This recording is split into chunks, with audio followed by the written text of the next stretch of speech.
Hello this side Bidisha from Sangbad Pratidin. আমার প্রশ্ন বুম্বাদাকে, সেটা হচ্ছে সেটা হচ্ছে যে বাংলায় তোমাকে পুলিশের ছবিতে দেখেছি প্রবীর রায়চৌধুরী, এখানেও দেখে মনে হচ্ছে ওইরকমই একটা কিছু। তো Why do you need to talk in Bengali? আমি বাংলায় কথা বলছি। That's okay, we'll Yeah, yeah, yeah. Really 2013 is very exciting क्योंकि आप इस टीम में हैं, साथ में आप एक फिल्म कर रहे हैं जो बहुत ही लोग इसको देख रहे हैं आगे आने के लिए, रीमेक ऑफ जंजीर। तो क्या कहना चाहते हैं आप? What do you want to say? Speak in Telugu, please. You can speak in Telugu. Go for it. Can you speak in Telugu? I didn't understand what you said. নমস্কার, আপনাদের একটি গল্প বলি শোনো চ্যানেলে স্বাগত। আপনারা এই দুটি ভিডিও দেখলেন। সম্প্রতি মুম্বাইয়ে মালিক ছবির ট্রেলার লঞ্চ অনুষ্ঠানে হাজির ছিলেন প্রসেনজিৎ চট্টোপাধ্যায়। পাশে তখন বাংলার জামাই অভিনেতা রাজকুমার রাও, ছবির পরিচালক পুলকিত ও অন্যান্য সিনেমার কুশলীরা। সেখানেই এক বাঙালি সাংবাদিক প্রসেনজিৎ এর উদ্দেশ্যে দুটি প্রশ্ন করেন, যা ঝরঝরে বাংলায়। সেই প্রশ্ন না শেষ হতেই বুম্বাদা পাল্টা জানতে চান, Why do you need to talk in Bengali? মানে বাংলায় কথা বলার দরকার কি?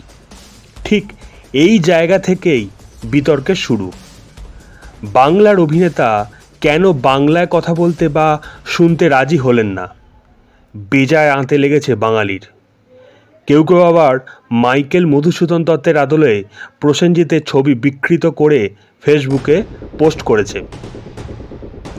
প্রথমে মনে রাখা দরকার, ওই ইভেন্টটি একটি মাল্টিল্যাঙ্গুয়াল প্রেস কনফারেন্স, যেখানে কলকাতার বাইরের সাংবাদিকও উপস্থিত ছিলেন। এমন পরিস্থিতিতে কোনো তারকা যদি ইংরেজিকে প্রধান মাধ্যম হিসেবে বেছে নেন, সেটি যদি কৌশলগত সিদ্ধান্ত হয়, তাহলে কি তা বাংলা ভাষাকে অপমান করা হলো?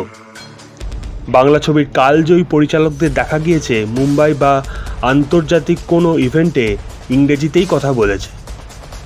সত্যজিৎ রায়, মৃণাল সেনকেও দেখা গিয়েছে উচ্চমানের ইংরেজিতে কথা বলতে। দক্ষিণী অভিনেতারা যেভাবে নিজেদের রাখেন, সেটাও একটা দিক।